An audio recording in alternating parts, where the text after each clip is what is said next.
Hi, everyone. David Essel here. This is a huge topic, and I know it's one that a lot of people disagree on. A lot of people have very strong opinions that may not be in alignment with my opinion, and that's fine. I don't have a problem with that at all. But I want to talk about the origin and solution of the world of addiction and mental healing. Everything that we're talking about these days is somehow related to mental health, and oh my God, addiction for sure. Now, I'm going to start off by saying something I think is very profound and very important that a lot of people disagree with and a lot of people agree with. Addictions are simply a choice. There's no gene in your body. It doesn't matter if we're talking about alcohol or anything else. It comes out of your body, grabs a beer, and makes you drink it. There's not a gene that pulls you into a bar and makes you drink. It's all called a choice. Now, because we do have genes that are inactive in the body that could create alcoholism, if you have a family history like I do of very heavy alcoholism and you take a drink and you have the gene inside, well, you will activate that gene, and then when they say it's off to the races, it is. I experienced it for 30 years. Very rarely was there a time that I could just have one or two glasses of wine. Didn't even make sense to me, and that's the mind of the addict, right? So what do we say the causes, the origins of it? Well, we can look at family raising. If there's a lot of alcohol in the family, well, that's one option. Number two is peer pressure, and that was me at 12 years of age, wanting to join a group of 16-year-old boys, and the only way I could do it is drinking two large, warm Budweisers, which I did, and that kicked off the gene.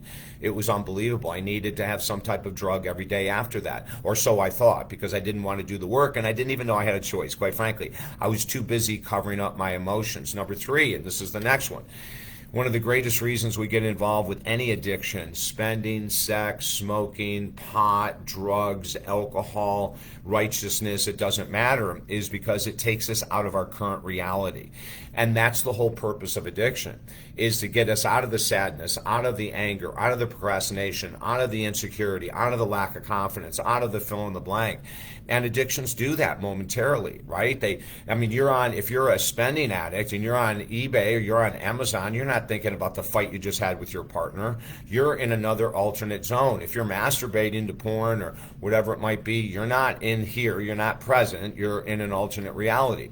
If you're drinking on a regular basis, you're not here. You're not present. You're in an alternate reality. So there's a reason. There's a benefit for addictions. My God, they get us out of that momentary pain.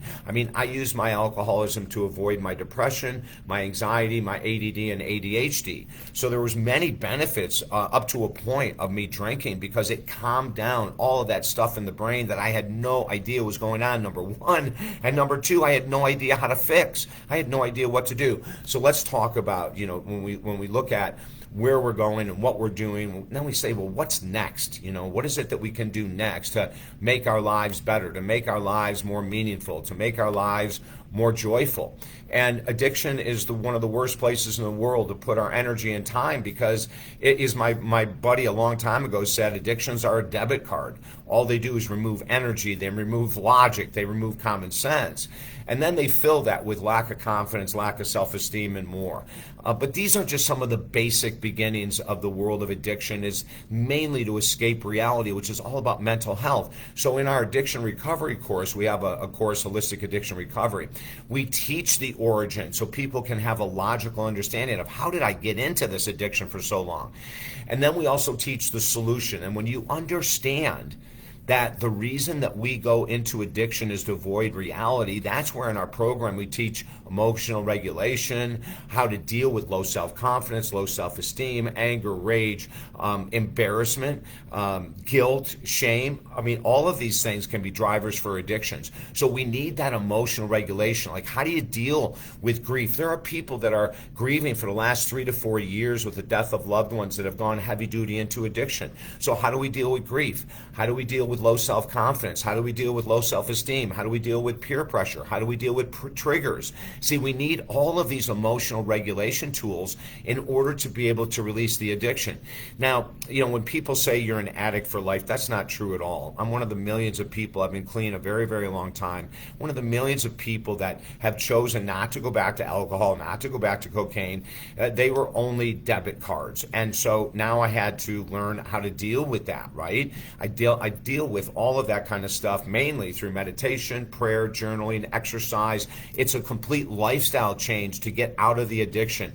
Go to meetings if meetings work for you. Go to a treatment center if that works for you. Work with me one-on-one. I've been working with people for 43 years in the world of addiction. I can help you from anywhere in the world. Exercise. Who you hang out with. Another huge one, right? If you hang out with people that drink all the time, of course you're going to be tempted to drink all the time. You may have to remove those friends and add new other ones. There's so many different solutions for this when we come to addiction. There's so many different ways to deal with it.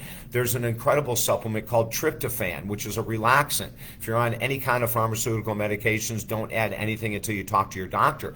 But tryptophan has helped many of my clients lower their anxiety, and the underlying anxiety was creating the desire to escape reality and to use an addiction. So that CBD oil, now I'll always say from medical marijuana dispensary, because we know it's clean and we know it's clear, but CBD has been shown to help many people get away from the world of addiction by lowering anxiety, working with a counselor, coach, therapist, etc. So let's get into action. Let's do some really great stuff, okay? I'm David Essel. If you'd like to work with me one-on-one as your addiction counselor and coach from anywhere in the world, go to talkdavid.com. Also, our free program, Helping Americans Heal, is great. And don't forget, we have our program, Holistic Addiction Recovery. It's 10 weeks long. It's one-on-one with me. We'll kick butt like we have with thousands of other people, okay? I'm David Essel. Comment below if you've had an addiction and you were able to find a better solution than what I recommended. Oh, my God. Comment below so people can gain from your wisdom as well. All right, I'm David Essel. The website, talkdavid.com. Have a great day.